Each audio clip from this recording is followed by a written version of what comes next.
We have a couple of rounds of coastal flooding on the way. We're going to peak on Saturday morning. We have a coastal flood watch in effect for Cumberland, Atlantic, and Cape May counties to cover that. And the reason for it is this low pressure system. Look at that. It even has a little bit of an eye attached to it. It's moving to the west, and it's pushing that water to the west as well. It's also going to push some showers our way as we go forward into the afternoon here, but really it's just sprinkles or maybe a light rain shower throughout the afternoon and into the evening hours. And then by about 11 o'clock or so, I do believe we are dry here in South Jersey. Let's focus on the coastal flooding.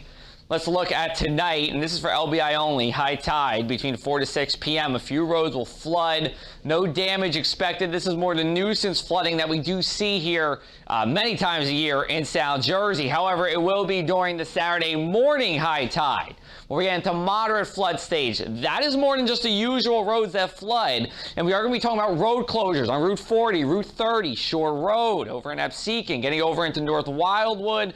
Those places will have road closures. If your house or structure or business is not raised and you're along the bay shore, yes, you can get some water damage and lives may be at risk. Then we go into Saturday evening. We're talking about minor flood stage across the area, and then Sunday morning will be our last flood stage here, and it will be minor as well. For today, temperatures in the mid to upper 50s, spotty showers, some sprinkles. It's gusty too, not as gusty as yesterday, but still on the breezier side. For your daytime planner, I think for the most part we're okay here. If you're doing some paving or roofing this afternoon, maybe you want to hold back on that just because of the rain that does come a little bit later in the day today. Then for tonight, temperatures in the mid 40s because we have that coastal flooding as we go into the early morning on Saturday. And then for Saturday itself, a bit on the cooler side, but we will see a little bit of sunshine as we go later into the day. And again, we have coastal flooding. It's a good reminder, you don't necessarily need rain to get coastal flooding, and we will see that for Saturday, even into Sunday as well, which will be a day